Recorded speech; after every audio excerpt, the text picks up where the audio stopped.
Carnales, muy buenas tardes, noches, días, ya lo saben que es esta tradición de cada 15 días saludarlos de esta manera porque no tengo idea en qué momento del día los esté agarrando este bonito podcast, tanto en Spotify como en redes sociales, Facebook, YouTube, en todas las plataformas desde la silla y del fusil para que ustedes tengan un capítulo nuevo de muchas charlas, de muchos amigos que hemos tenido la oportunidad de hacer durante estos 20 años, más de 21 años, perdón, del fusil al aire y poquito más atrás porque también ya hacíamos radio y de ahí empezamos a conocer a muchos amigos que nos visitaban en las cabinas, precisamente de SICOM, en Rancho Colorado, por ejemplo. Y de ahí hemos hecho historias súper chidas con muchos de ellos, como lo han venido haciendo. Oigan, la neta, muchas gracias a toda la pandilla que dejó comentarios, que quieren una segunda parte del programa con Piel Azteca. Ya ven cómo sí teníamos que habernos seguido más ese día, porque la neta sí estuvo bastante bueno, pero bueno, vamos a tratar de... Ya no va a quedar igual en el sentido de como todo fue también un poquito medio improvisado con War,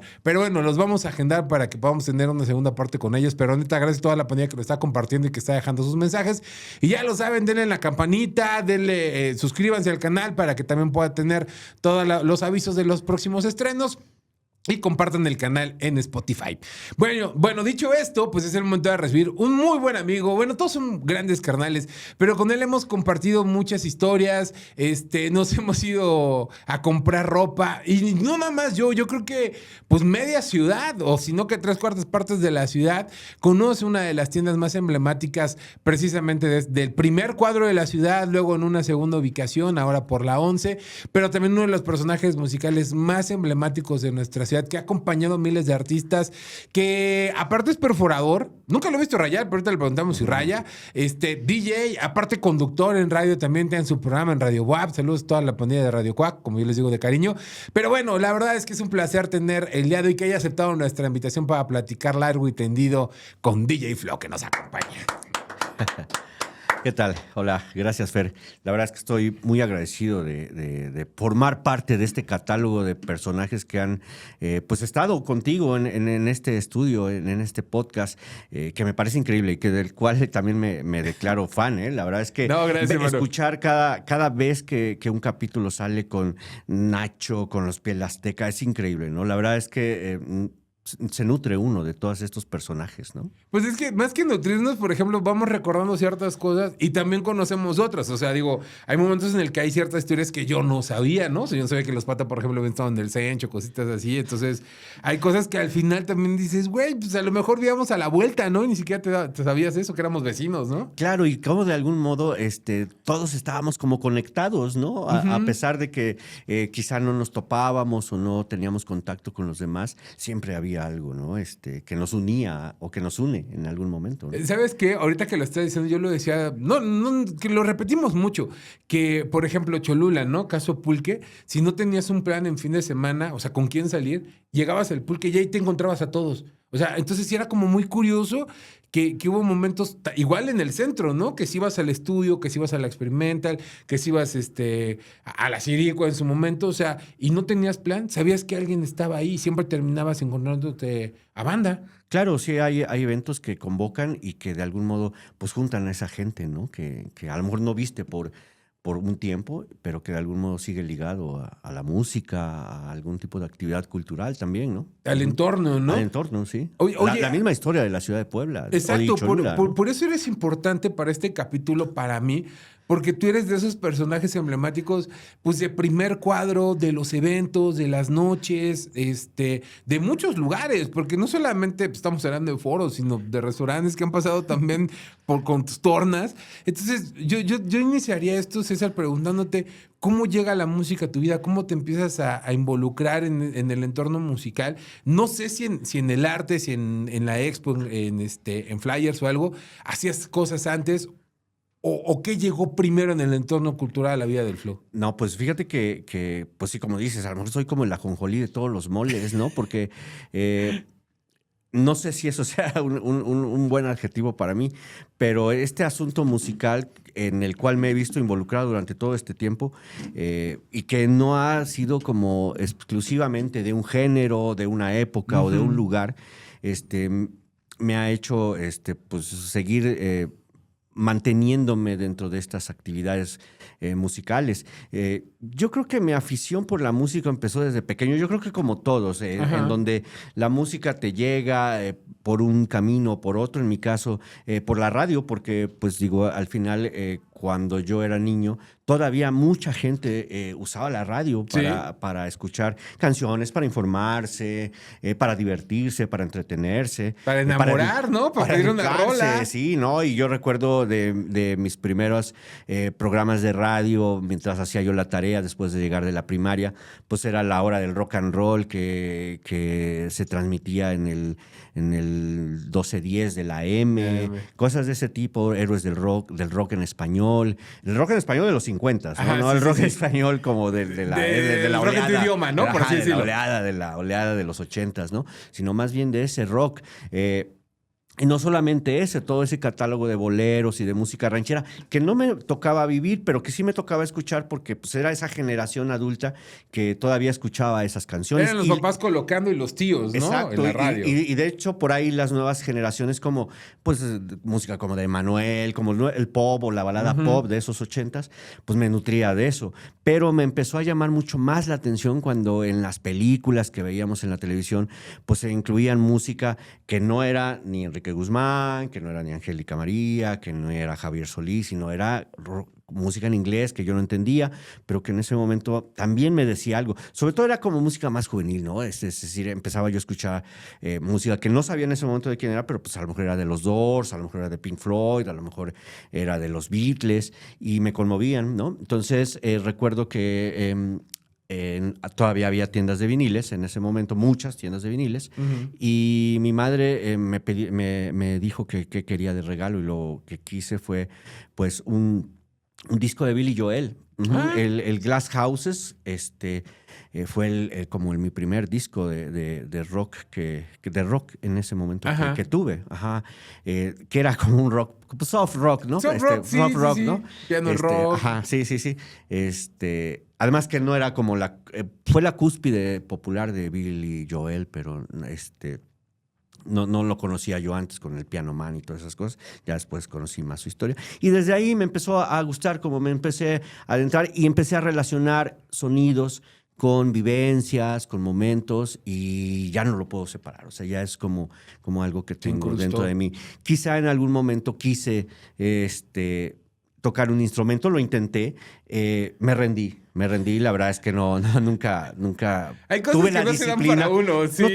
No tuve la disciplina. A lo mejor no somos tan aptos, sí, no tenemos la aptitud, ¿no? Sí, claro, ¿no? Y bueno, pues eso me llevó a pues amar a todo tipo de géneros, amarlos realmente, a conocerlos, a no menospreciar ninguno otro. Entonces, iba yo a un lugar, escuchaba los sonidos, venía otro, escuchaba otros tipos. En la ciudad se escuchaban esos sonidos, mi familia era de Morelos, en ese lugar se escuchaban otro tipo de música. Entonces, todo eso me significaba algo para mí, me sigue significando. ¿Que estás de acuerdo que nuestra generación, digo, en el sentido de crecimos en una época en la cual, gracias a nuestros papás, siempre lo he dicho, no todos crecimos con una educación musical del rock, sino crecimos en una diversidad en la que había Vicky Carr, Los Panchos, la Sonora Matancera, Bienvenido Granda, las Sonoras, Juan Gabriel, ¿no? Claro. O sea, los baladistas de los 70s y de los 80s.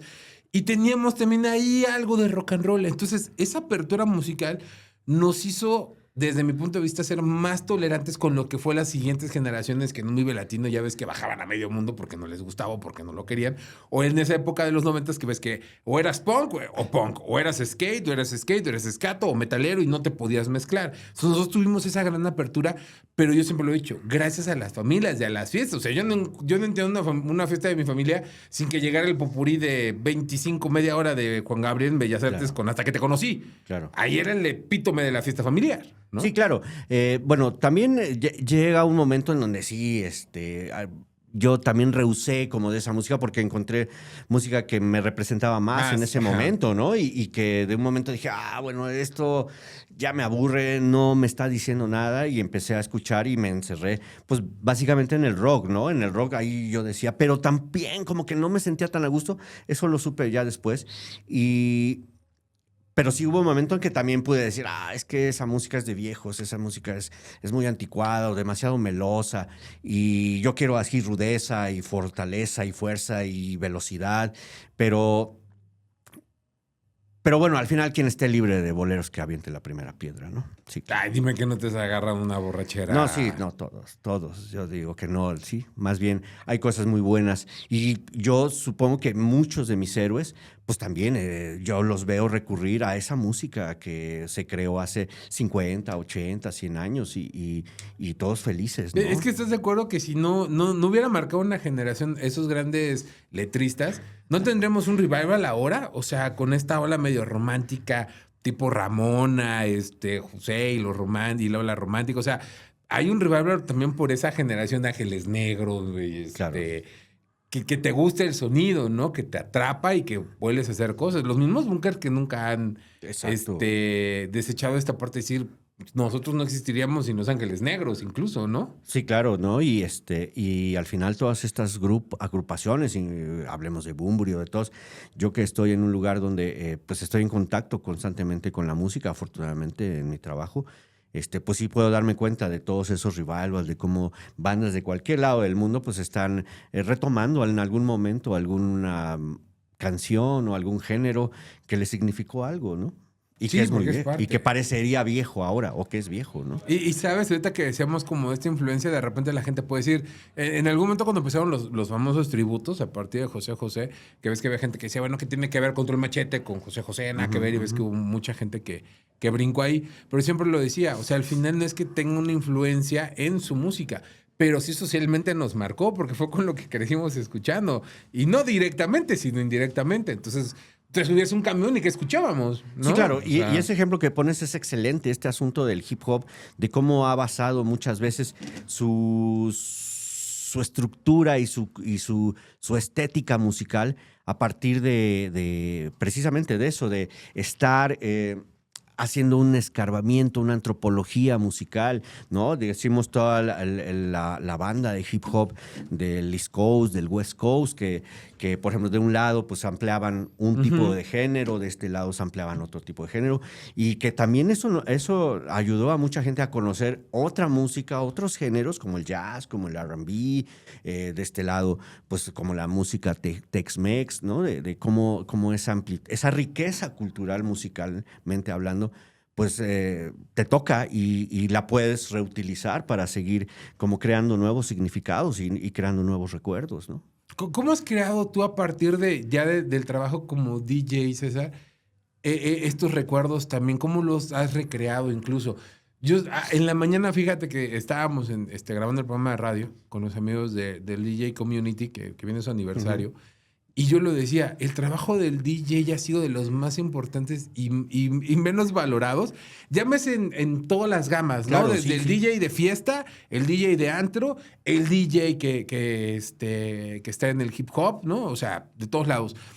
Porque es el alma de la fiesta al final del día. Hoy, si ustedes se ponen a analizar, si tú te casas, si tú te llegas a casar, el primer comentario que te hacen tus invitados es, qué buena música, qué buen DJ llevaste. No nos dejó sentar, ¿no? Sí, Desde el parte. Sí, sí, Pero antes que me contestes, salud, hermano, por no has dicho salud. Ahora sí. Agüita. Agüita, santa. Así sí fluye la plática, mijo. Se abre uno más. Ujú.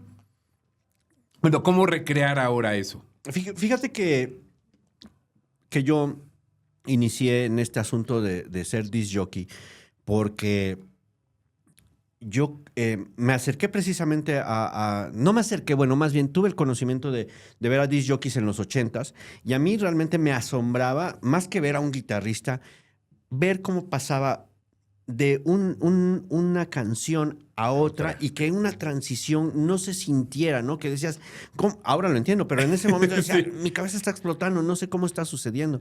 Y eso me llamó mucho la atención. Y a partir de eso empecé a involucrarme un poquito más dentro de esa área. Y hablando sobre la pregunta que tú mencionas, bueno, sí, probablemente el oficio y la labor de disc jockey pudiese verse desde ciertos puntos como un poco menospreciado, como un poco relegado a los rincones. Hablemos de los antros de los 80s, de las discotecas. Estás en una cabinita, estabas en una ¿no? esquitina, Escondido. en un rincón. Estos compadres que hacen aquí, que tienen su agrupación de disc jockeys y que pues también ya tienen como mi edad o un poquito más grande, pues resulta que sí, ellos vivieron ese asunto de estar pues arrinconados y que nadie supiera de ellos, ¿no? Después, bueno, hubo un boom donde ya el disc jockey representaba como pues ya una figura estética, visual, y lo empezaron a agregar también en otros ámbitos, como en el asunto del hip hop, pero también sigue estando como atrás de la gente, aunque muchos de estos disc jockeys pues también son productores, también hacen música. Sí, beatmakers, etcétera. Sí, lo cual también musicalmente es pues influyente y rico dentro del asunto de la música. Y sí, de algún modo, la respuesta es sí. Sí es muy importante el trabajo del disc jockey en ciertos ámbitos, porque como tú mencionas, puedes ir a una boda y puede estar, es un conjunto de todos, de servicio, de comida, pero también el asunto es que la gente ahí va a celebrar. En los fines de semana que van a algún lugar y que hay disc jockeys, bueno, la gente también quiere tener un tipo de mood, dependiendo del lugar, porque pues hay disc jockeys que están pues teloneando una plática para no interrumpir pues un momento, creando atmósferas, pero si la atmósfera se trata de fiesta, pues obviamente sí, la responsabilidad, el trabajo y pues el resultado de una noche donde todos la recordemos y donde todos nos vayamos a casa felices, pues depende también de la música, ¿no? Sobre todo los lugares que también venden la música como producto, que la ofrecen como producto como también. Producto, ¿no? Parte del producto, del concepto. Ahí en esa parte, Flo, ¿cómo llega el hip hop en el sentido de para trabajar, ¿no? O sea, en el sentido de ya te empiezan a invitar, no sé si es precisamente con Piel, con El Camote, o antes ya habías trabajado de repente con alguien en ese punto. Pues como te digo, a mí siempre me gustó como la música de todos los géneros, y lo que yo hacía era comprar música, porque pues no estaban estas plataformas de streaming que existen ahora. Entonces a la antigüita pues era ir, comprar tu disco pirata en la actualidad, o antes comprar tu cassette, o comprar tu CD, o comprar tu vinil y tenerlo en casa, escucharlo, reproducirlo. Y escucharlo las veces que tú quisieras. Desgastarlo. Hasta desgastarlo. Y eso me llevó a irme a meter a lugares que en este caso era como el Colibrí, como el Luna Negra, donde pues la programación era de gente que empezaba dentro de los géneros negros, que yo empezaba a tener más afición sobre eso, y donde empezaban a tocar gente como los Guanábana, como el Rebellion Sound System, que eran son unos vatos de San Luis Potosí. Saludos a todos ellos. Y que vinieron a radicar un tiempo aquí en Puebla. Entonces, a mí me causaba como mucho gusto ir a escuchar a estas personas. O sea, fue hasta en ese momento, entonces hace 20 años prácticamente. Pues 21. sí, realmente. Yo pensé que venía un poquito más atrás. No, fíjate que la primera vez que yo pedí chance fue precisamente en el Colibrí, porque Ahí con Jaque. Estaba Iván, estaba Iván y su mami. Entonces, pues su mami era muy aficionada a este asunto del folk y del rock, de la trova y todo ese tipo de cosillas. Bueno, pero también de dónde viene. Ajá, exacto, sí, exacto, sí. Bueno, tiene un porqué. Raíz latina. Tiene un porqué. Y recuerdo que yo le decía a ella: oye, van a tocar los Guanábana, yo tengo una colección de discos. ¿Qué te parecería que antes de que toquen ellos, pues toco yo un poquito de lo que yo tengo? Yo no tenía técnica ni conocimientos de nada. Yo nada más decía, pues voy a poner mis discos y se acabó. ¡Qué buena historia! Entonces, yo porque le decía, es que, pues es un poco, yo sentí un poco raro que estuviéramos oyendo a Silvio Rodríguez o toda esta banda de... Sí, a Víctor Jara, a Mercedes Sosa, a Victoria que no está mal, Parra. que no está mal. Pero decíamos, bueno, me parece un poco raro que estemos oyendo, pues en ese tiempo eran jóvenes de 15, 14, 16, no, bueno, no tan jóvenes, ya teníamos 20, ya teníamos 20. Sí, entonces ya estaban por ahí y que estuviéramos oyendo eso y yo decía, no, pues dame chance y yo pongo mis discos. discos. Y me dijo, sí, claro. Entonces ya fue el modo en que yo llevaba yo como mi CD player y llevaba mi colección de discos y empezaba yo ahí a poner música en lo que ellos tocaban. Y ya después yo le decía, pues si quieres, ya que dejaron de tocar para que no se vaya la gente, pues me quedo un ratito aquí dándole otro rato. Y además yo disfrutaba yo del concierto, entonces ya me quedaba yo ahí como un ratín. Ajá. O sea, tu gancho era me quedo al concierto. Ajá, exacto, sí, me quedo al concierto, no pago mi entrada, que normalmente pues era muy poco. No me pagaban, obviamente, no, ni yo pedía como asunto de que me pagaran, ¿no? Entonces, ahí fue donde empecé yo como a poner mis disquillos y empecé a relacionarme con gente que sí era disc jockey de verdad, que sí se involucraba en este aspecto de la música. Entonces, por eso, pues ya estuve más observando todo ese asunto de cómo se desarrollaba. Sí, porque digo, yo recuerdo que nos conocimos precisamente en esas noches Seguramente. de Colibrí, Seguramente. con Rebelión precisamente. Sí. Era la época igual que Iván traía muchas bandas precisamente de San Luis, los Pachamama, Claro. por ejemplo, que se armaban unas noches súper bonitas ahí pues en la explanadita ahí del Centro Cultural Creciente. Ahora, en ese punto, Flo, digo, pasan muchas cosas en la ciudad, ¿no? En las cuales tú ya decías, te vas haciendo de un acervo musical, porque eso es la verdad, Ajá. ¿no? Y mucho antes de todo esto, pues está todo rock, ¿no? Uh-huh. ¿Qué pasa con todo rock? ¿Cómo está esta historia de una de las tiendas más emblemáticas de nuestra ciudad? No puedo decir a lo mejor que la primera porque ya había... Sí, no hay... Estaba Discotrón, estaba... No, estaba Gaby Puentes. Exacto. Gaby Puentes tenía cuando yo iba a la universidad, Gaby Puentes tenía ahí a un lado de la catedral. De la catedral, y claro. sus playeras ahí, con pentagramas y con cuestiones de Janis Joplin. Y sí, pues eran, sí, ya hay historia de eso, ¿no? De tiendas que empezaban teniendo ese gusto, ¿no? Claro, uh-huh. Pero aquí lo importante fue lo que vino a acompañar a todo rock, porque no solamente fue una tienda de música, ¿no? Sino realmente de los primeros estudios en la ciudad. Sí, fíjate que durante todo este camino, pues me fui rodeando de gente que amaba la música. Dentro de esas afortunadas coincidencias, conocí a Valentín Saucedo. Él tenía una afición tremenda por el metal y yo creo que por ahí también empezó el gusto de dejar de oír a Billy Joel y más bien estar escuchando a Slayer o a Anthrax, ¿no? Sepultura, Porque la radio no daba para eso. Yo escuchaba la radio de Rock 101 y pues tenía sus noches de metal, pero no la de Pantera, ese... ¿no? 590 de AM. 590, pero no tenía ese catálogo de música tan fuerte. Entonces yo conocí a este compadre ya cuando entramos en la prepa y ya le gustaba, por sus hermanos, tenía esa influencia. Entonces él... vivía en Tlaxcala, pero pues tenía que venir a la ciudad de Puebla constantemente y tenía de algún modo que sobrevivir, ganarse la vida y trabajaba para sus hermanos. Y sus hermanos, como tenían afición, pues empezaron con un puestecito ahí en La Fayuca, ahí junto a la Capu, y él atendía ese local. Y empezó a crear su propio local ahí mismo, de playeras de rock, ¿no? Después eso lo llevó al centro y la primera ubicación donde estuvo fue en la 8 Oriente, ahí enfrente de la preparatoria Lázaro Cárdenas, que está en la 8 Oriente. Ajá. Ahí empezó a abrir. De hecho, en un momento donde...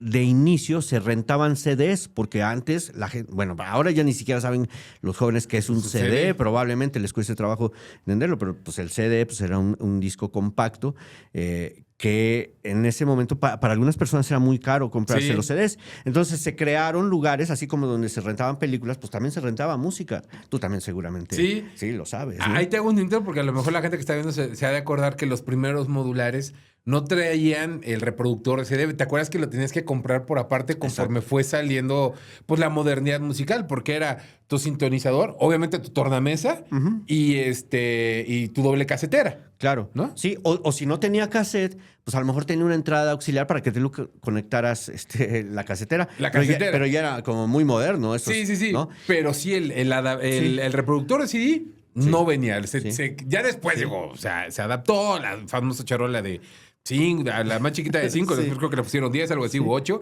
pero el que era el sencillo no venía. Sí, exacto. Y bueno, pues él rentaba CDs y yo pues seguía cotorreando con él. Íbamos juntos ya después a la universidad y yo seguía ahí como pasando las tardes con mi amigo, escuchando música, y chilauteando. Pero Y era exclusivo de metal. era exclusivo, sí, de rock en De general, rock, de rock en general. Era de rock en general, rock clásico y estas nuevas tendencias del thrash y del metal que estaban surgiendo en ese momento, como Sepultura, como Anthrax, Metallica, todavía no dentro de su boom de gran... Del Black Album, ¿no? Del Sino Black más Album, atrás, mucho antes del del Black Master Album. Ajá. Puppets. Y en ese momento yo le comenté a mi amigo Valentín que quería tatuarme y él decía, bueno, pero ahí en la Fayuca va un tatuador los martes, creo que le decían el Caracol. A este joven venía de Tepito y tatuaba los martes ahí en la Fayuca. Ajá. Entonces resulta que yo pues iba yo a la Fayuca cada martes y tuve la mala fortuna de que no lo encontré una vez y luego fui a los 15 días, tampoco fue. Entonces no se me estaba haciendo. Y de momento alguien cercano a nosotros, un señor ya también de edad, me dice, pues es que yo tengo un amigo que tatúa en su casa, ¿por qué no lo visitan? Entonces, ya que me dan un flyer donde decía, se hacen tatuajes, no recuerdo exactamente que traía una calavera y unas serpientes, y ya que le marca, y pues resulta que era el señor Alfredo Mata, ¿no? Él era el que estaba tatuando ahí en su casa, precisamente a unas cuadras de donde estábamos, en la 8, y yo le dije, oye, pues quiero que me tatúes, ¿no? Entonces ya me tatuó y el primer tatuaje que me hice... ¿Fue el Félix? Fue un gato Félix, ajá. Precisamente es una copia ahí de Sebastian Bach, tenía ahí un tatuaje del Pato Lucas o algo así. Y dije, pues yo me voy a hacer un gato Félix. Entonces ya me hice un gato Félix. Ajá, y la relación empezó a crecer a partir del tatuaje, pues yo empecé pues también a recomendarlo con algunos amigos que querían tatuarse en ese momento. Y después de un tiempo se acercó a mí para decirme, oye, pues yo he visto cosas como en Estados Unidos, en las revistas que compramos, donde el rock y los tatuajes van de la mano, y pues a mí se me parece que aquí no hay todavía algo que se le parezca, a mí me gustaría visualizarlo de este modo. Y le dije, bueno, pues sí, si quieres, pero pues yo no soy, más bien tendrías que hablar con mi amigo Valentín. Entonces ya se habló con Valentín y ellos decidieron precisamente un 12 de diciembre de 1994 abrir Todo Rock. Bueno, todavía Valentín estuvo en otro local ahí por la Maximino, cerca del Boulevard del 5 de Mayo, y ya después, junto con Alfredo, decidieron abrir Todo Rock, que estuvo en la 7 Norte y la 2 Poniente, 7 Norte 201. Sí, a mí todavía me tocó ir a la del Boulevard. Y ¿Sí? Sí, ahí yo la conocí, claro. O sea, sí llegué a pisarla. No recuerdo por qué razón a lo mejor llegué, o sea, Ajá. porque también era de una tarde, yo estudiaba en el Senche, entonces Estaba por ahí. Sí, entonces no recuerdo exactamente por qué, pero para mí también fue un shock entrar y decir, wow, ¿qué es esto? ¿No? O sea, nunca lo había visto. Tanta cantidad de discos, tantas playeras, o sea, y toda la parafernalia que aparte involucraba, ¿no? O sea, Sí. no había cosas como el Chopo en Puebla, Claro. ¿no? Entonces no tenías como esa noción de Sí. dónde chingado estoy, qué está pasando, ¿no?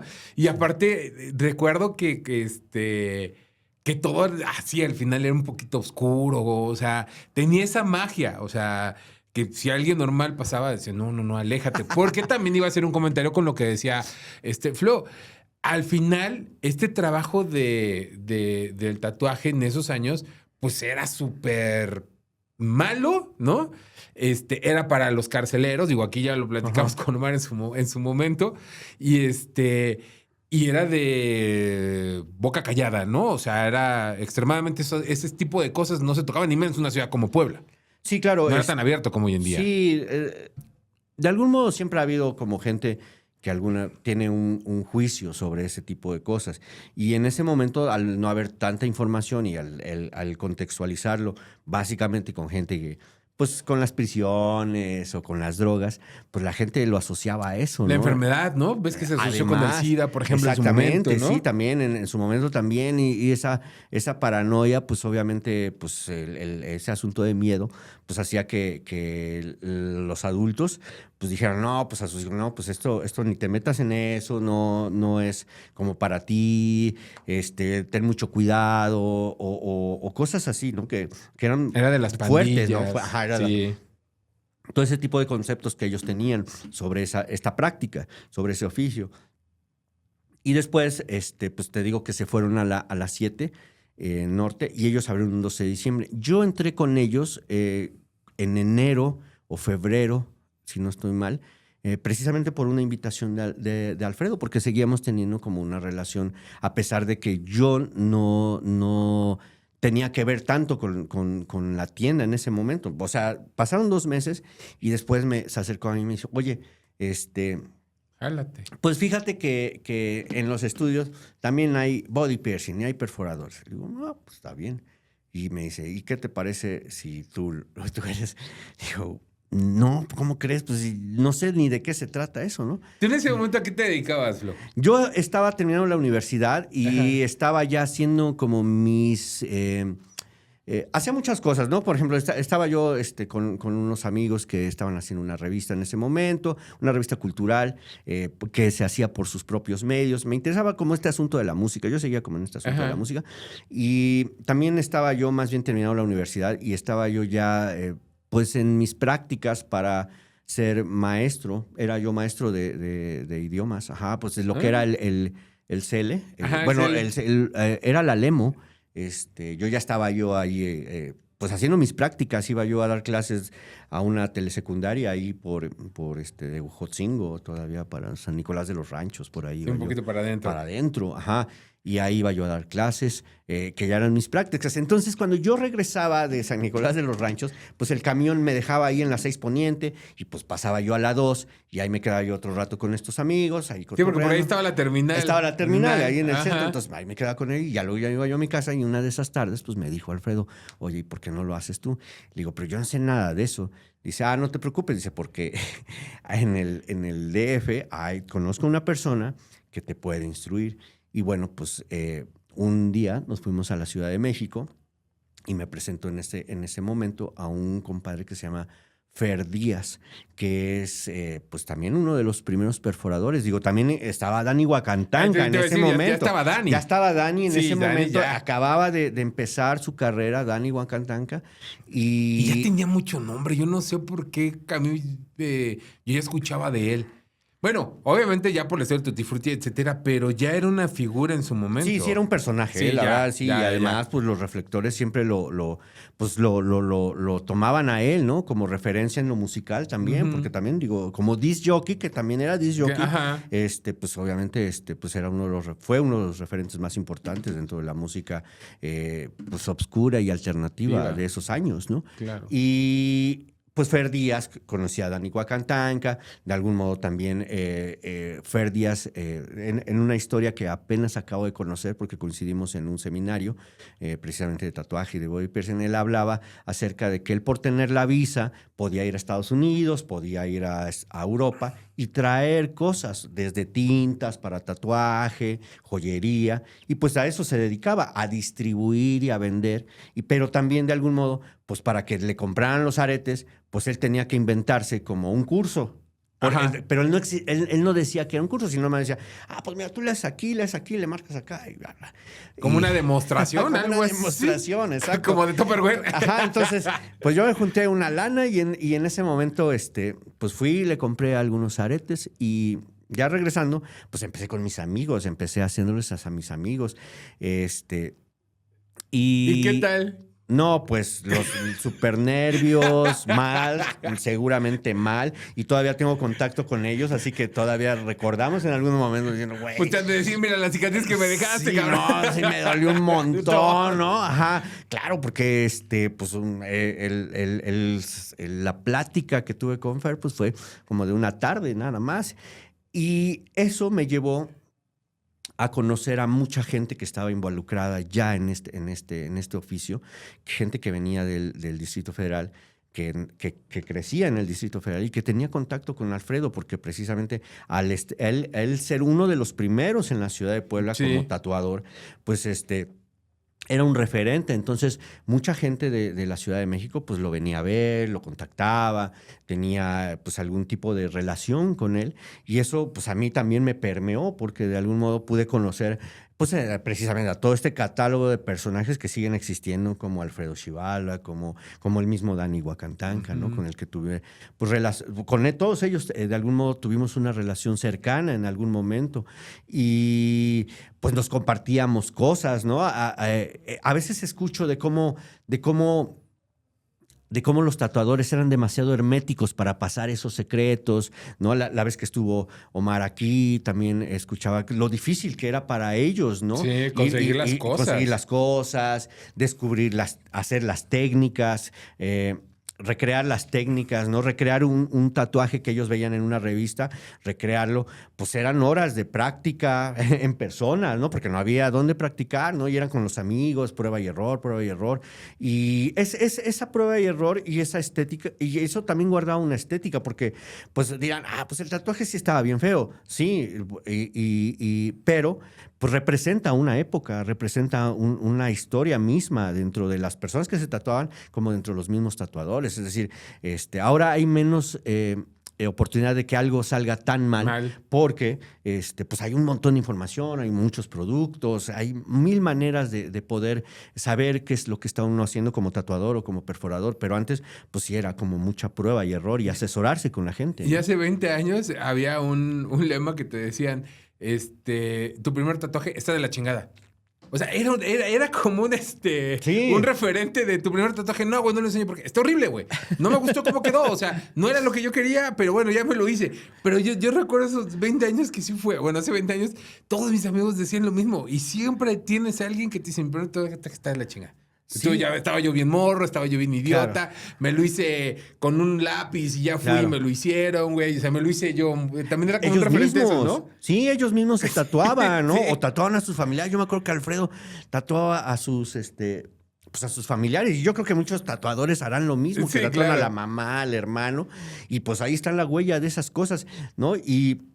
Pero pues todos empiezan así, o sea, la verdad, quien diga que no, pues digo, está mintiendo, porque todos empiezan en una prueba y error, ¿no? Entonces, muchos de ellos van perfeccionando su técnica y van creando pues una estética y un estilo personal, pero eso les lleva obviamente mucho tiempo, ¿no? También como perforador, al final pues tú vas cuestionándote. Yo creo que eso es lo más importante en este oficio, como ser autocrítico, cuestionarse y crear como tu propia teoría para mejorar, para que al siguiente vez que hagas o te enfrentes a una situación parecida, pues sea mejor. Y bueno, digo, eso lo veo como hacia atrás, porque sí me daba cuenta, digo, en esto no salió tan bien, vamos a hacerlo de este modo, todos, ¿no? Pero también, digo, en el capítulo con Omar lo decíamos, aparte del conocimiento de la simetría corporal, ¿no? O sea, hay más cosas atrás de solamente tratar de hacer una perforación, un hoyito y colocar una pieza, ¿no? Saber también la asesoría hacia el público, hacia qué te puede quedar y qué no te puede quedar y qué tipo de pieza puedes tener. Y con eso te quería preguntar, por ejemplo, el descubrimiento del cuerpo como elemento de, ¿no? Es decir, a lo mejor si hace 20, 25 años hablábamos que eran las orejas.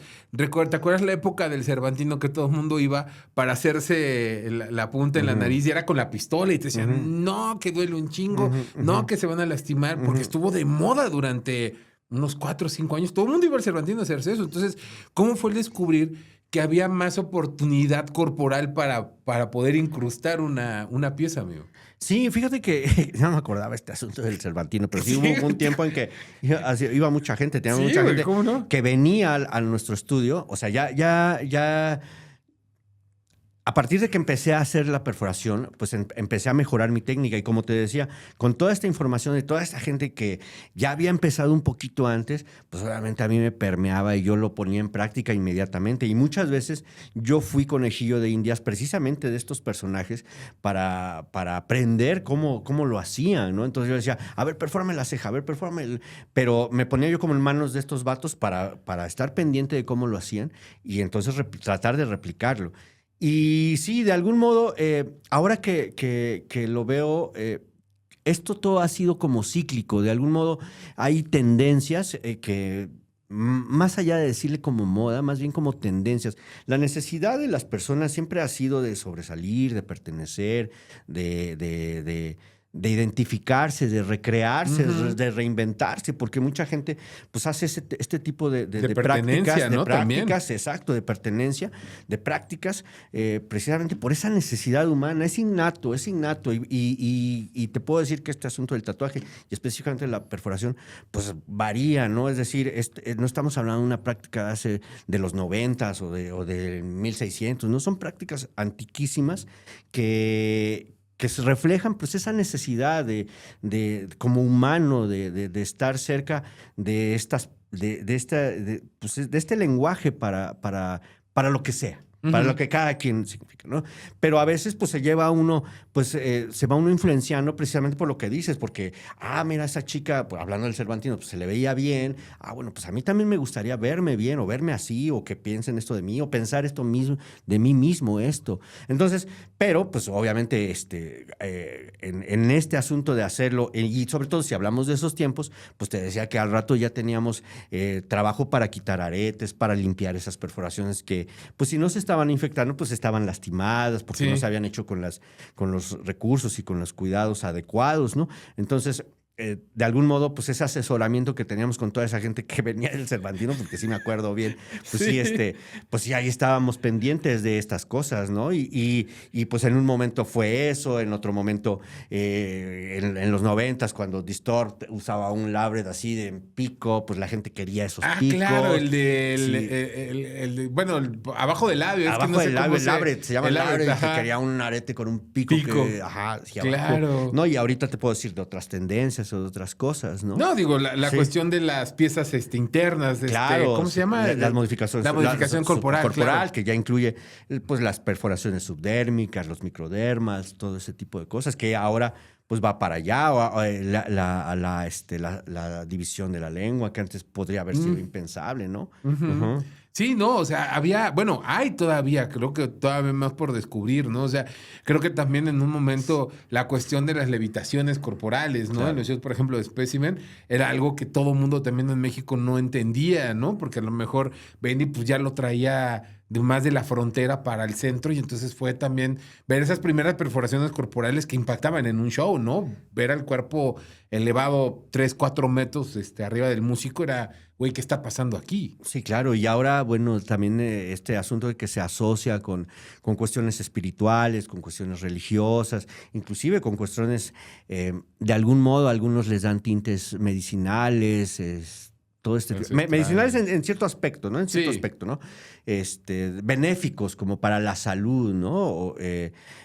A partir de parecer retos que son medibles y que son pues brincables, ¿no? Entonces, todo este tipo de cosillas ha hecho que sea más conocido, que sean, pues obviamente, que también como perforador vaya llevando también porque todo esto también está fundamentado, es decir, la gente que empieza a hacer divisiones de lengua, o que empieza a hacer modificaciones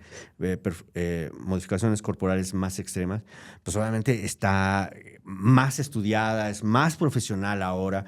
Sí, todo lo hacen con niveles de cuidados y de seguridad, pues impensables hace unos años, ¿no?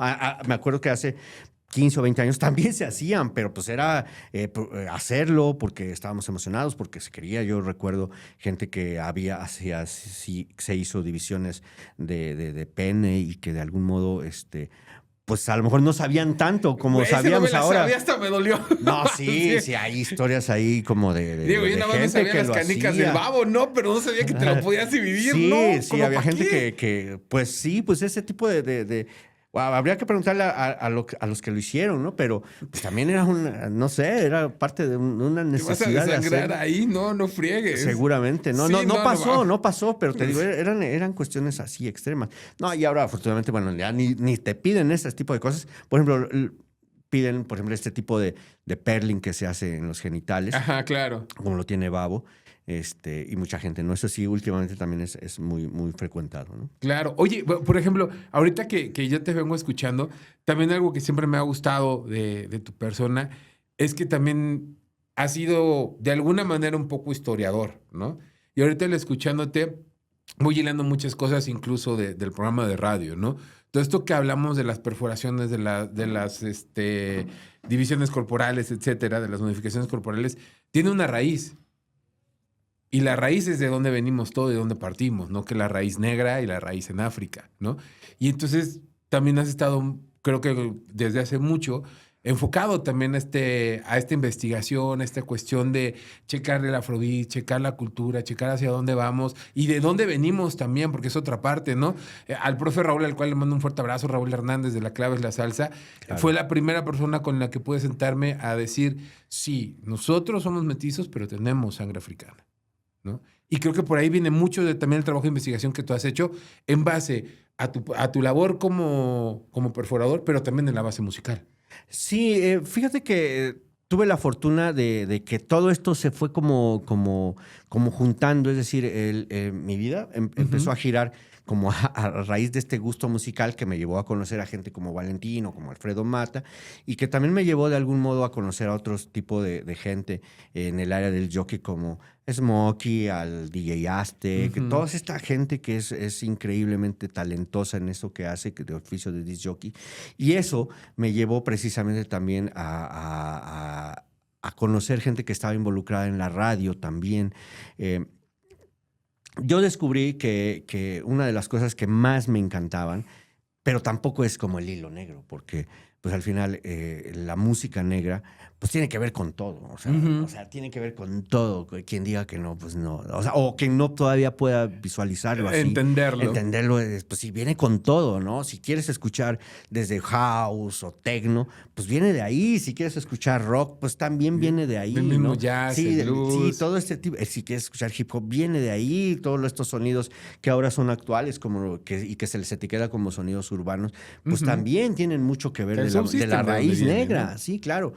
Y tuve la fortuna de ser invitado a participar en un programa que en ese momento no tenía nombre. A mí también muchas veces he admirado mucho tu trabajo. Gracias. Porque yo tengo contacto contigo desde hace muchos años, pero también sabía lo que pasaba en SICOM FM, todo este pues abanico musical. Pues es que también nos vimos, o sea, yendo con Chispi, yendo con Nixon, Claro. con el Pana, o sea, nos topábamos ahí en cabina también. Sí, claro. Y exacto, todos estos personajes que son tan cultos, tan ricos para una... Gerardo Guerrero y el Palo, con el Cuervo. Saludos al pinche Cuervo también. Cuervito. Sí, y que eran necesarios, siguen siendo necesarios para la ciudad, porque si ya decimos que dentro de los tatuajes había como una percepción como rara de esto, también lo había en la música, también no existían lugares, no existían espacios, todos los han creado, los siguen creando, los siguen formulando, porque probablemente a la industria no le importa tanto este tipo de cuestiones, ¿no? Le importan otro tipo y no está mal, ¿no? No, importa vender. Sí, y está bien, ¿no? Pero afortunadamente, pues este núcleo de gente pues ha sostenido musicalmente la historia de la ciudad de Puebla en este lado, como lado B, como el lado subcultural, como la otra parte de la cultura que no es tan de reflectores, ¿no? Gente que le apuesta a este tipo de cosas, más allá de lo que pueda ganar, de lo económicamente que pueda ser redituable. Y darme la oportunidad para para también llenar ese espacio que también en ese momento yo sentía que todavía no estaba tan bien definido, había sus expresiones de algún modo, pero que no conjuntaba eso, me hizo crear, pues junto con, gracias a Ricardo Cartas, pues Etiqueta Negra, gracias a él porque él fue la invitación, Ricardo Cartas, ahí en Radio WAP, y bueno, pues estamos cumpliendo 14 años en Etiqueta Negra, que precisamente se transmite los miércoles en el noche, 96.9, estuvimos en un horario infame, que era a las 11, pero ahora ya estamos a las 10. Hoy todavía... no te quejes, yo estoy los jueves a las 11, carnal, ya estoy, no te quejes. Bueno, sí. Sí, no te aguanta la bandilla, o sea... Pero fíjate que temprano. También llegas a otra gente. A otra audiencia. Ajá, llegas a otra audiencia y eso está también padre, ¿no? Digo, hay fans aferrados que sí nos están escuchando, pero también llegas a otro tipo de personas, probablemente el oficinista, el trabajador, que por ahí se perdió pues, en la radio, pues sigue apoyándote. ¿No te han llegado mensajes? O sea, ¿ahorita te cambiaron de horario? Sí, estaba a las 11 y ya tiene algunos meses que estoy a las 10 de la noche. ¿No te han llegado mensajes de, yo los escuchaba a las 11, luego los dejé de escuchar y no sabía, ya los reencontré, qué bueno, no sé si te llegó algún tipo de mensaje. A mí me llegó a pasar en un momento cuando estábamos de horario. Sí, decir, yo pensé que ya te habían movido porque no te escuchaba, ¿no? Ajá. Y sí, resulta que pues me pasaron una hora antes, que antes estaba la hora del de un rock progresivo ahí con mi compadrito, el Arlequín. La corte del Arlequín se llama el programa. Ajá. Y pues ahora es que aparte era una secuencia musical interesante porque, bueno, según yo, corrígeme, primero iba Huguito, que en paz descanse. Claro, Los Subterráneos. Luego iba Jorge Oropeza. Jorge Oropeza, y ya cerrabas tú la noche, ¿no? Yo la noche, era una barra chingona, la neta. Sí, entonces, pues ya a Hugo lo pasaron para los viernes.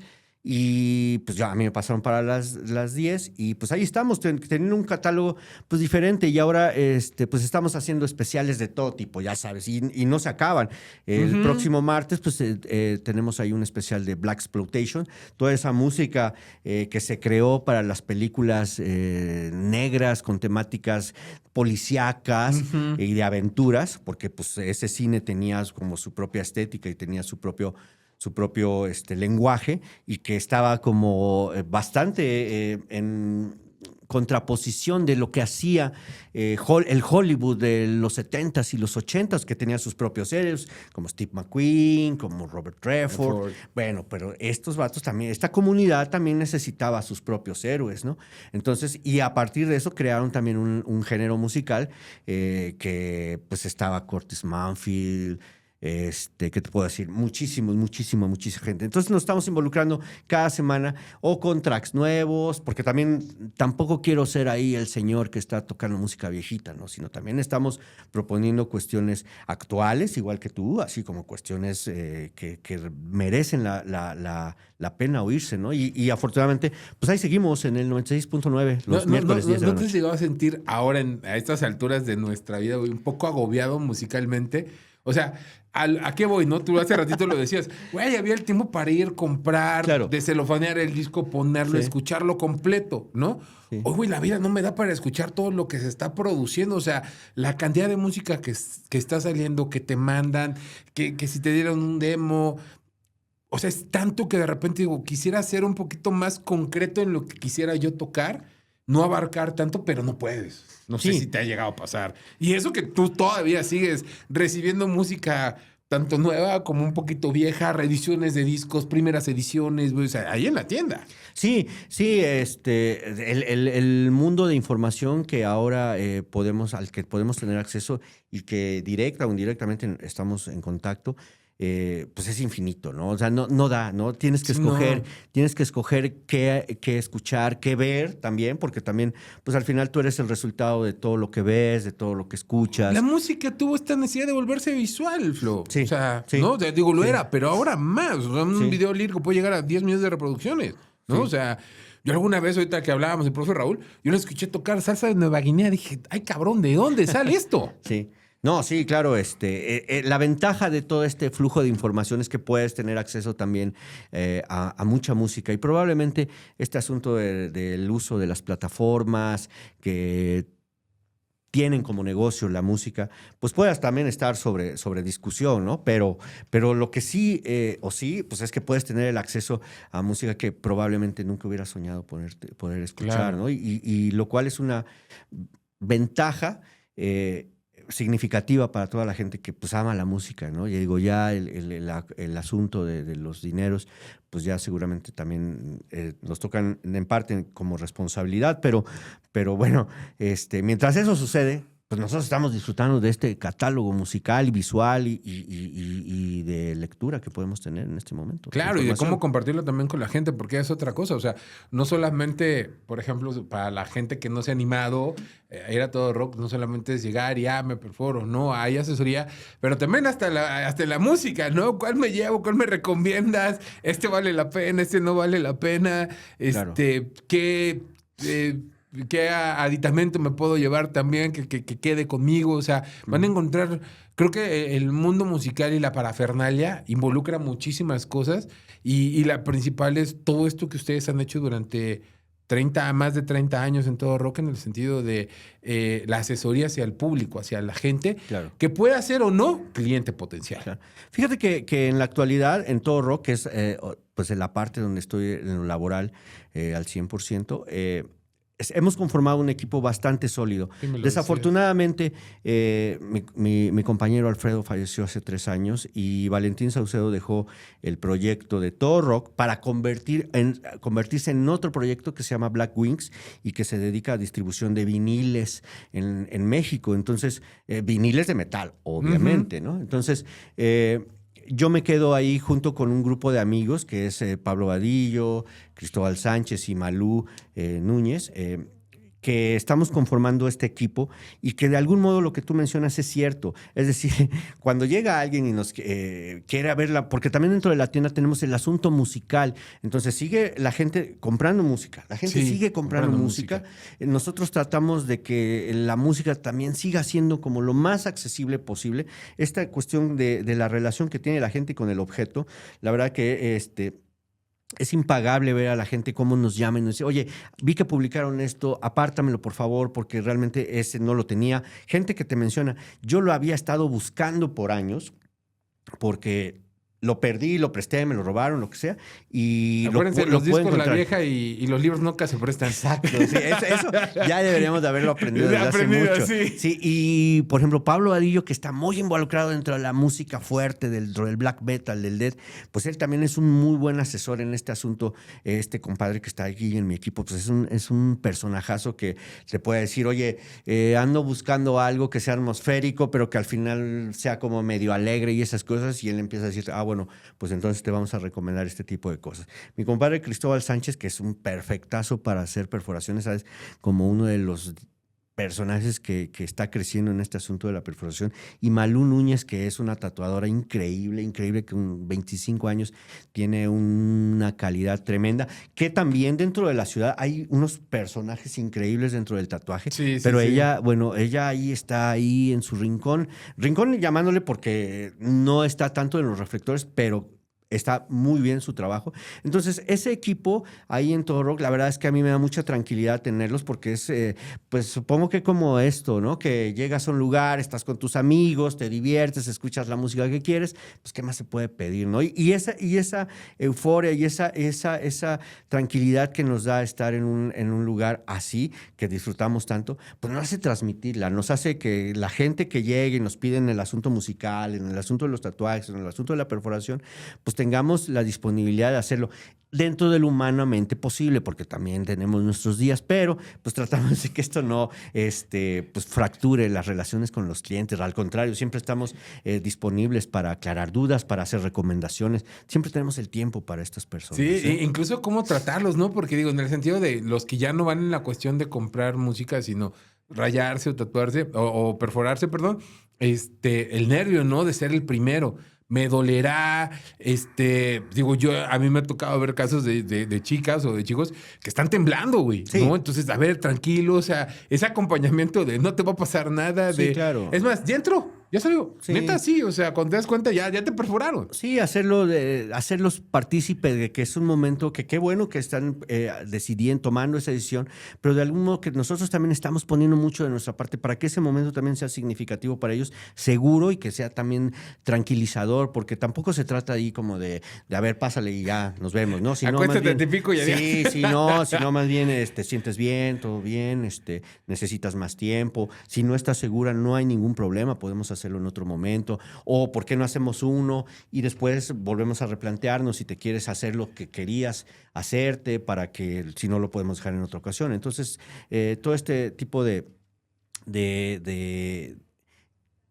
trato hacia las personas, creo que es estar en un lugar en el que me gustaría también que me trataran a mí, ¿no? Ajá. Oye, rápido.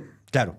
El momento más, más crítico que te haya tocado para perforar a alguien, así que digas, costó, al final sí se tuvo que ir después de, no sé, 1 hora, 2 horas, porque realmente no podía. ¿Recuerdas uno así que digas, pues mira, puta, difícil así en el trato? Ajá, pues mira, cuando van muy nerviosos, pues los replanteo de que si de algún modo quieren hacerlo y que si no están preparados, o que ella pueda ver cómo lo hacemos con otras personas, para que, claro, si la otra persona lo permite, Ajá. para que ellos también estén un poco más tranquilos al ver el proceso.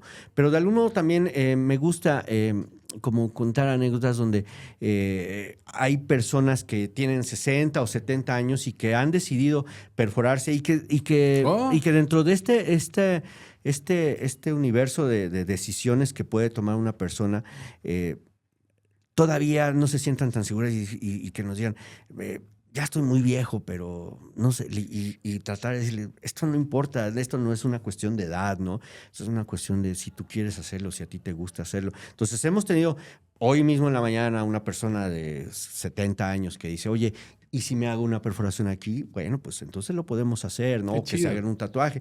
También gente que se hace tatuajes que va con nosotros, pues porque quiere recordar algo significativo para ellos, que mucha gente pues lo hace por ese tipo de cuestiones, pero que también pues sean de ayuda. Hay gente que, por ejemplo, decide tatuarse con nosotros el tipo de sangre o los medicamentos que son alérgicos, por si llega a sucederles algo y no hay alguien cerca que los pueda apoyar, ¿no? Ajá. Y pues sí, ese tipo de cuestiones son las que a mí me conmueven, me detienen, me replantean de que estoy haciendo y estoy en el lugar correcto.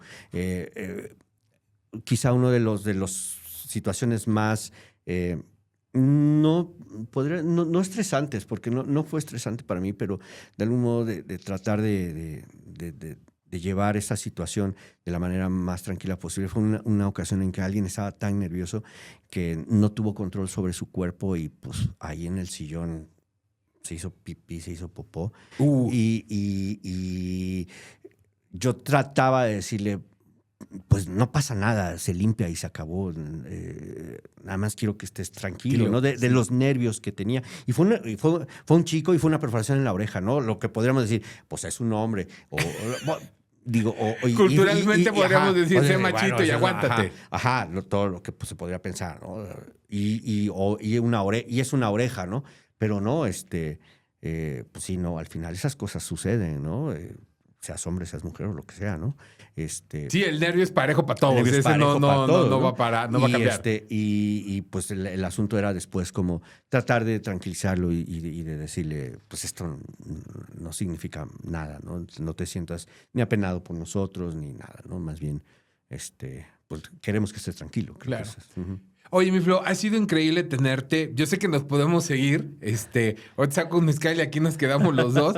Pero Johan y el Isaac me cortan, ¿no? Pero, ¿sabes qué estaría bueno? Digo, ahorita que tuvimos esta reunión del old school con el Indio y con la Pila Azteca, hay que traer al Tony y de repente también armar una platiquita entre estas generaciones y algunos de los amigos del DJ Community, ¿no? Claro. De cómo fuimos creciendo precisamente con estos cambios, con los cambios tecnológicos, con la llegada del virtual DJ, donde todo el mundo ya dice que es DJ, ¿no? Ajá. Y pero bueno, Concretamente te quiero agradecer que hayas tomado la invitación, la charla, hermano, estuvo súper chida.